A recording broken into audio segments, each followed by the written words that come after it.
Luís efectivamente foi un artista absolutamente polifacética.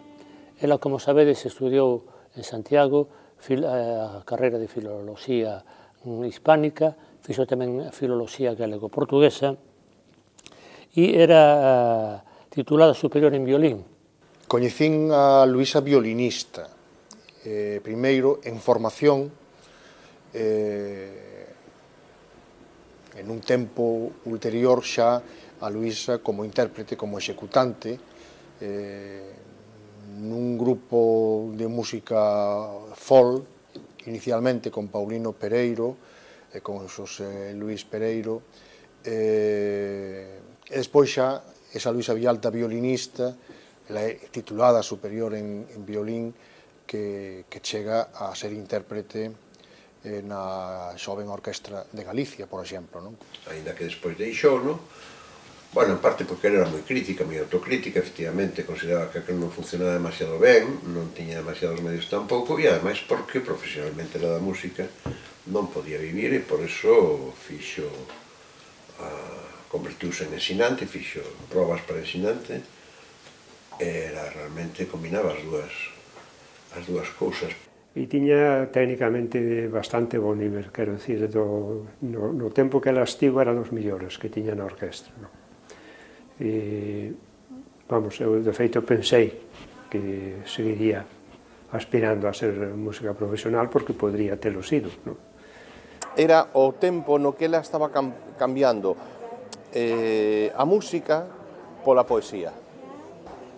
E iso na súa vida foi brutal, o sea, sempre seguiu traballando no violino, pero ao mesmo tempo sempre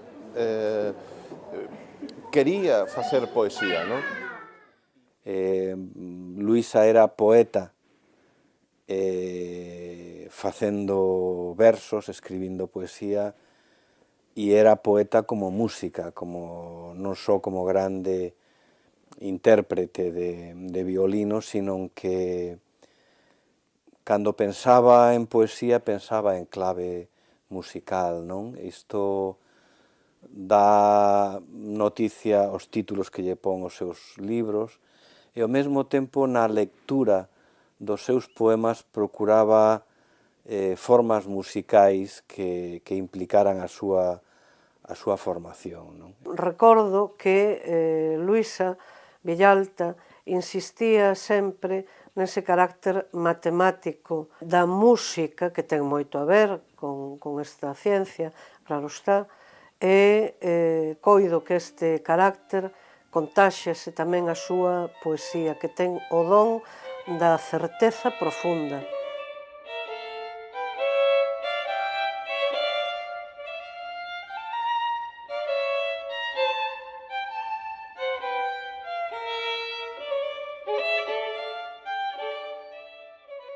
Cando Pancho Pillado e Noli foron vivir para a casiña que rehabilitaran en Oleiros e tiñan un piano, entón xuntábamos ali.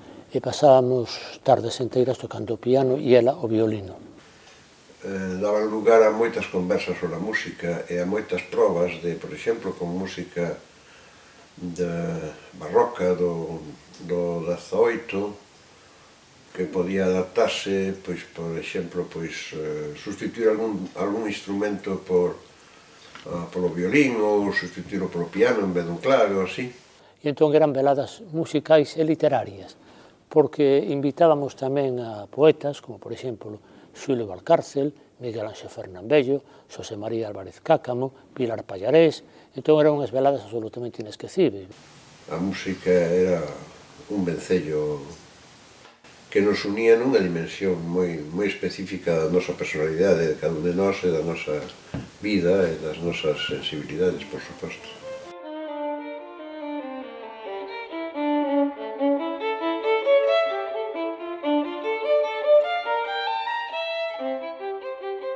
Era unha persoa que tiña no violín pois un elemento de creatividade e de diálogo co instrumento en fin, unha muller que sempre procuraba a perfección,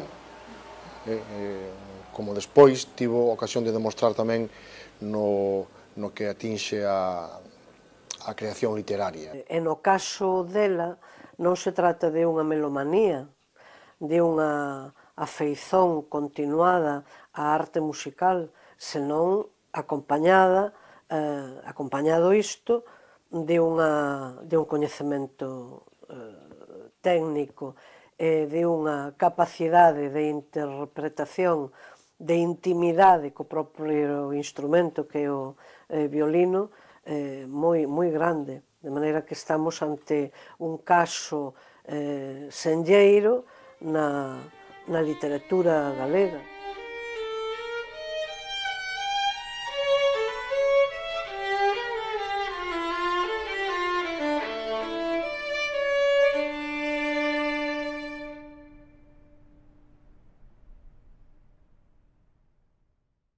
Eu animaba a Luisa, porque entón eu era director dos cadernos da Escola Dramática Galega, para que escribise teatro.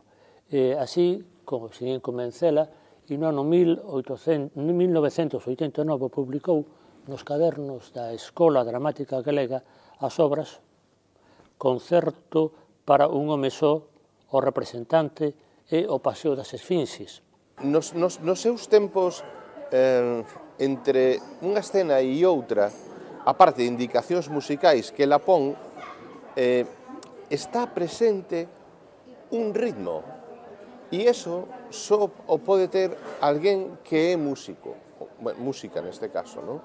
Marca un ritmo para facer as cousas. E se non o fas así, fracasas. É a autora quen manda.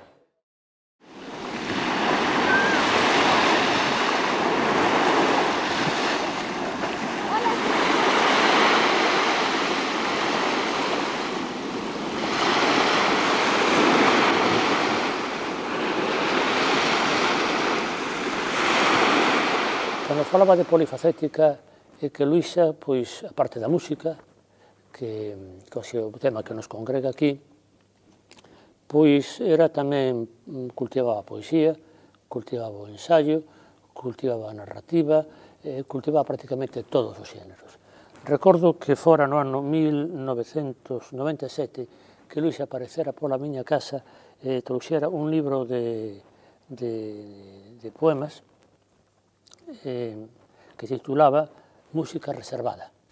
E, en efecto, este libro, Música Reservada, é unha sutilísima indagación sobre o ser mesmo da existencia, da poesía, da música e do tempo, non?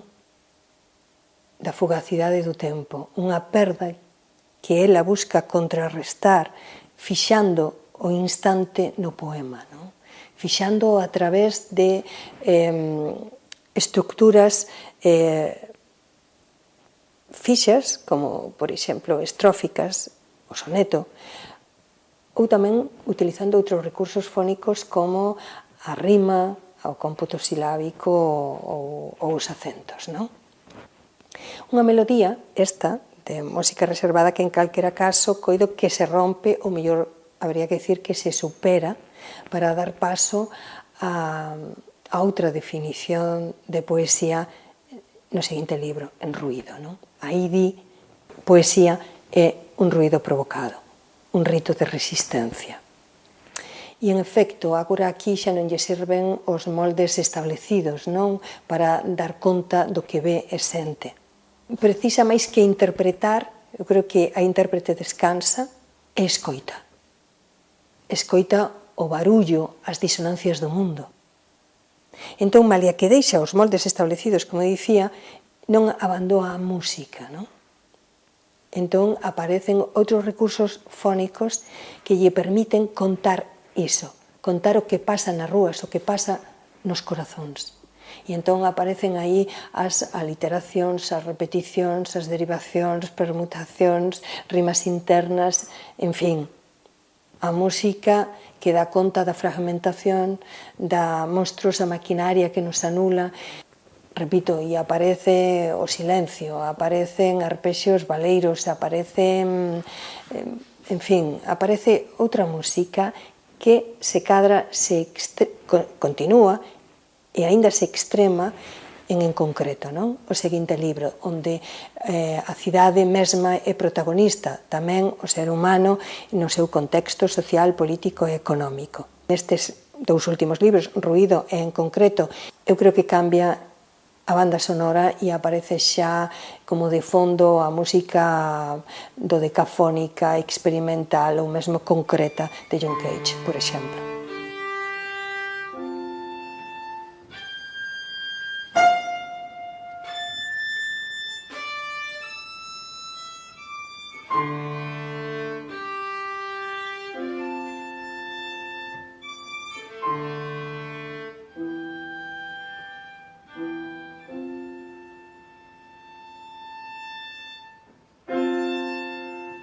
Comprender e ouvir eran moi importantes na escritura dela, tanto na poesía como na prosa. O sentido de ouvir, entender o que lle rodeaba co elemento que ela coñecía máis cerca, que era a música, o seu violino, o seu sentido melódico.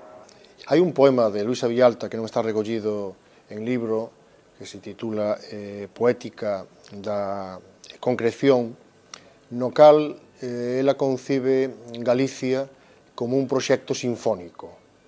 Un proxecto sinfónico que se empeña na disonancia sen buscala. Eu creo que aquí está o cerne da poética profunda de Luisa Villalta. Fala tendo a Galiza e a literatura galega e a música galega como centro de gravedade, non? É dicir, non elabora un estudo que este ao marxen de nós nese sentido, sino que abre luz sobre un territorio que non é moi coñecido en canto que non é moi interrelacionado, non?